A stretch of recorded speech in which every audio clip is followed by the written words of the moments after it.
S'il y a bien un constat pour lequel tout le monde s'accorde, c'est que la ville de Strasbourg a changé de physionomie. Des friches en travaux, un axe vers l'Allemagne en complète transformation, les logements ont poussé comme des champignons, tellement la demande était forte. 3000 sont sortis de terre chaque année, dont la moitié en logement social. C'est sur ce bilan que le maire actuel s'appuie. Roland Ries entend poursuivre dans cette voie et prend pour modèle le tout nouveau quartier du Heiritz, qui mixe des logements privatifs, sociaux et étudiants avec un regroupement de services publics à côté d'un parc de 8 hectares.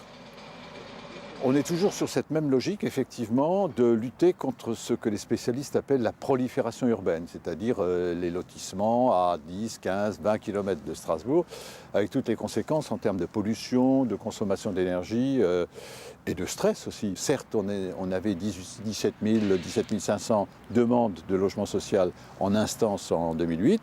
Là, on en a encore 13 ou 14 000. Donc il y a encore du travail à faire à un rythme élevé. S'il fallait rattraper le retard enregistré sous la mandature de Fabienne Keller en matière de logement, la candidate UMP contre-attaque désormais en dénonçant la bétonisation à tout va. Dans son programme, l'ancien maire table sur la réhabilitation du bâti existant, comme ici à la cité Rotterdam, le plus vieil grand ensemble strasbourgeois, et tacle à souhait la municipalité socialiste.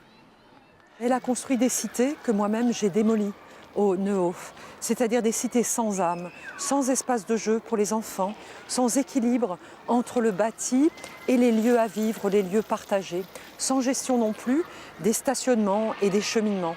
Donc je propose aux Strasbourgeois, dans chaque quartier, de travailler sur un aménagement équilibré entre les espaces publics et la construction de nouveaux logements.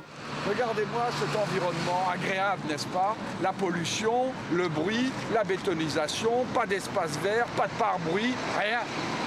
Jean-Luc Schaffhauser, la tête de liste du Front National, n'est pas tendre avec la municipalité sortante. À ses yeux, le quartier du Brückhof à Neudorf est l'exemple de ce qu'il fallait éviter. La cession des terrains à des promoteurs privés, la densité des constructions à proximité de grands axes de circulation. Pour lui, une mairie se doit de garder la main sur la conception d'un quartier. Il lui fallut les faire autrement.